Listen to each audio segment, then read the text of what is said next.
Ini merupakan testis dewasa dan juga testis bayi. Mari kita zoom. Lingkaran ini merupakan tubulus semiferus. Yang terluar merupakan spermatogonia, lalu ada primary spermatosit, secondary spermatosit, spermatid, dan juga spermatozoa. Lalu sertoli di bagian mana ya? Bagian yang lonjong ini merupakan sertoli. Selanjutnya merupakan sel Leydig. Sel ini merupakan penyusun jaringan interstisial testis. Lalu, sel ini juga memiliki fungsi sebagai penghasil hormon testosteron pada testis. Epididymis merupakan saluran melingkar-lingkar yang melekat pada masing-masing testis. Epididymis dilapisi oleh otot polos. Epididymis memiliki dinding yang terdiri dari epitel silindris berlapis semu bersilia, dan yang berada di tengah ini merupakan kumpulan dari spermatozoa. Sperma akan disimpan di bagian ekor dari epididymis. Vas deferens adalah saluran panjang berotot yang mengangkut sperma matang dari epididymis ke uretra untuk persiapan ejakulasi. Pada dinding vas deferens terdapat 3 lapisan otot polos, yaitu inner longitudinal, middle circular, dan outer longitudinal. Saluran vas deferens dilapisi oleh epitel silindris berlapis semu. Penis merupakan organ senggama jantan pada vertebrata tingkat tinggi yang pada mamalia terdapat uretra di dalamnya.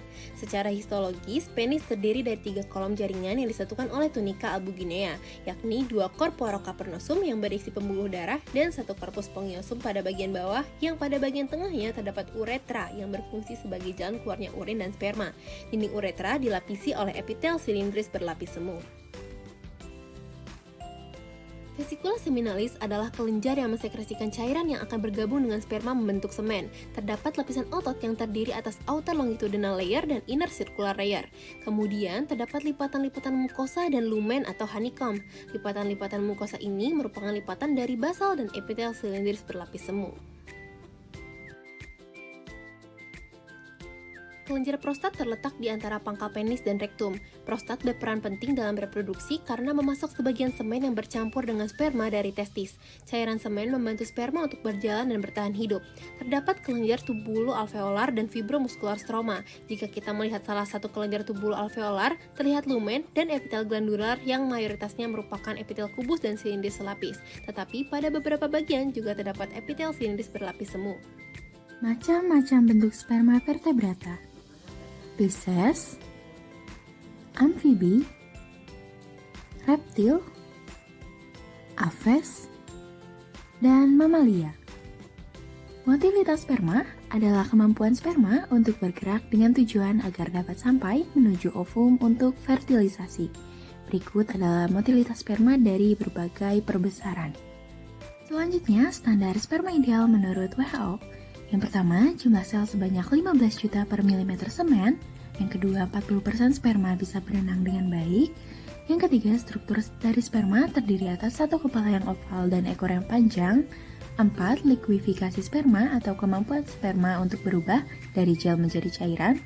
5. Sperma bersifat basa dengan pH 7,2-7,8. Dan terakhir, jumlah sperma dalam sekali ejakulasi adalah 2-5 ml.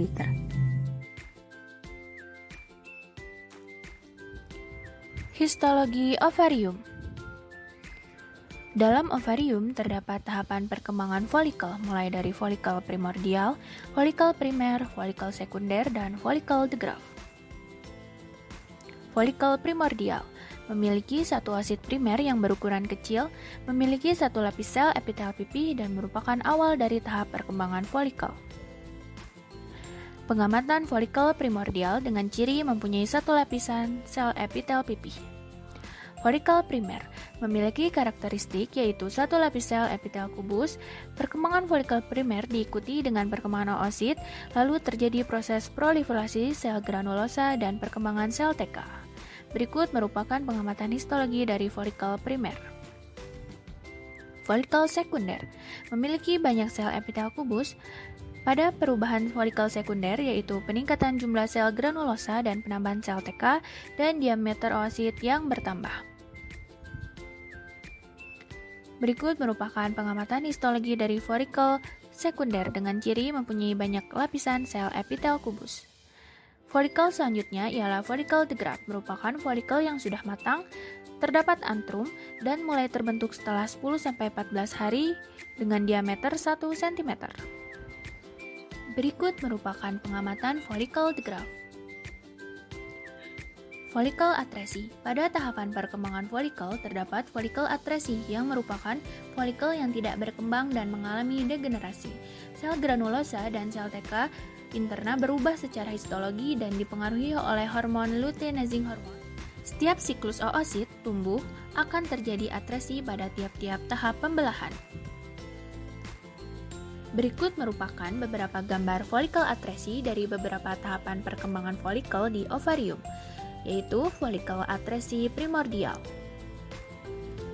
folikel atresi primer, dan folikel atresi sekunder.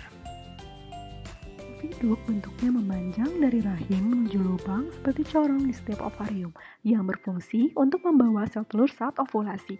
Terdiri atas struktur mukosa yang menunjukkan lipatan longitudinal menonjol ke dalam lumen. Terdapat epitel silindris lapis, lamina propria, muscularis, serosa. Kemudian ada uterus atau rahim sebagai organ berongga tempat janin berkembang. Penampang melintang ini berasal dari badan rahim yang di dindingnya terdiri dari struktur endometrium, epitelnya epitel silindris lapis, endometrial, stroma, kelenjar uterin, lapisan basal atau stratum basalis. Kemudian terdapat siklus uterus yang terdiri dari 3 fase, menstruasi, proliferase, dan juga sekretori. Kemudian ada serviks adalah bagian terminal daerah silindris dari rahim yang membuka ke dalam vagina.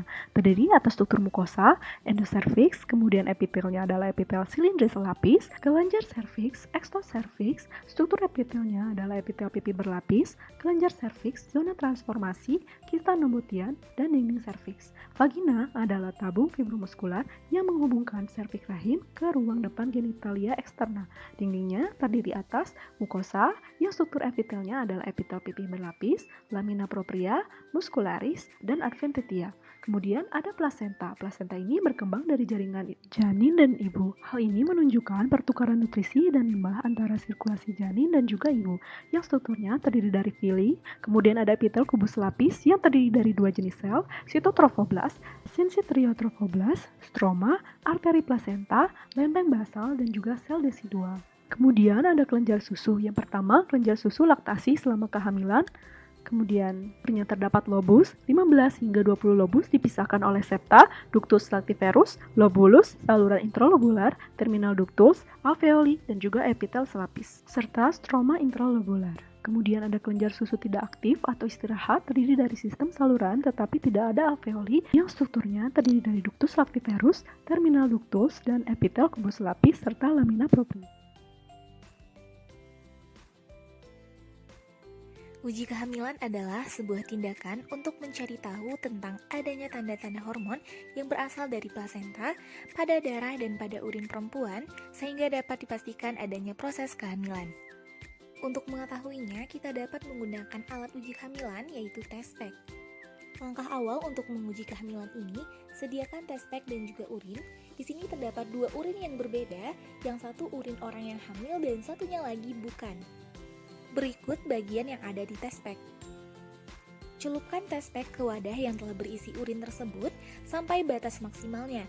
Jangan sampai melebihi batas maksimal, karena jika berlebih bisa jadi hasilnya tidak terlihat apa-apa. Lalu, tunggu sampai urinnya meresap ke atas. Nah, di sini sudah terlihat bahwa sudah ada yang naik.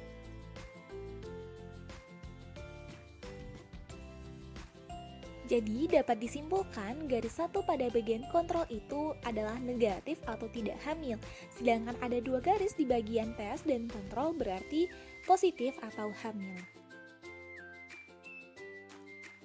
Masa subur terjadi di sekitar waktu ovulasi, yaitu saat sel telur dalam tubuh perempuan sudah matang dan siap untuk dibuahi agar terjadi kehamilan. Masa subur ini waktunya tidak panjang, makanya perlu perhitungan yang tepat supaya masa subur bisa ditentukan.